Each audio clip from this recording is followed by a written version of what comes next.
কেমন আছো তোমরা সবাই? আশা করছি সকলে খুবই ভালো আছো। আর সকলকে জানাই শুভ দীপাবলি। আমাদের বাড়ির পুজোটা তো এই বছরে হচ্ছে না, কিন্তু ক্লাবের পুজোটা প্রতি বছরের মতনই হচ্ছে। তাই আমরা এখন আমাদের ক্লাবের পুজোর কাছে চলে এসেছি। মায়ের টিকলিটা বারবার খুলে যাচ্ছিল, তাই আমি এখন মায়ের টিকলিটা অ্যাডজাস্ট করতে লেগে পড়েছি। আর তার আগে আলপনার ডিজাইনটা এঁকে দিয়েছিলাম, যেখানে পূজা দিই আর সাথী এখন আলপনা দিচ্ছে। আমি আর বা বাকি থাকি কেন, তাই আমিও লেগে পড়েছিলাম চটপট যাতে আলপনার ডিজাইনটা কমপ্লিট করতে পারি। সেই জন্য কেমন হয়েছে আলপনার ডিজাইনটা কমেন্ট করে জানিও। কিন্তু বাড়ির পুজোটা এবছরে হচ্ছে না বলে মন খারাপ তো সকাল থেকেই লাগছিল, কিন্তু কি জানি মায়ের কি ইচ্ছা, আমাদেরকে দিয়েই এখানে সব কাজ করিয়ে নিচ্ছে। ভাবছে ওখানে বাড়িতে ফাঁকি দিয়েছিস তো কী আছে, এখানে আমার কাছে এসে সব কাজ তোদেরকে দিয়েই করিয়ে নেব। আলপনা দেওয়া কমপ্লিট হতে না হতেই মায়ের ফোন, বাড়িতে আয় তাড়াতাড়ি, প্রদীপগুলো কে জ্বালাবে।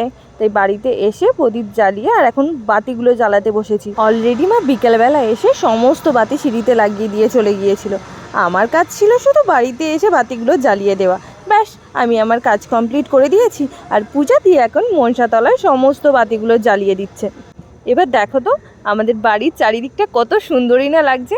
একদম চারিদিকে আলো ঝলমল করছে, দেখেই মনটা একদম হ্যাপি হয়ে গেছে।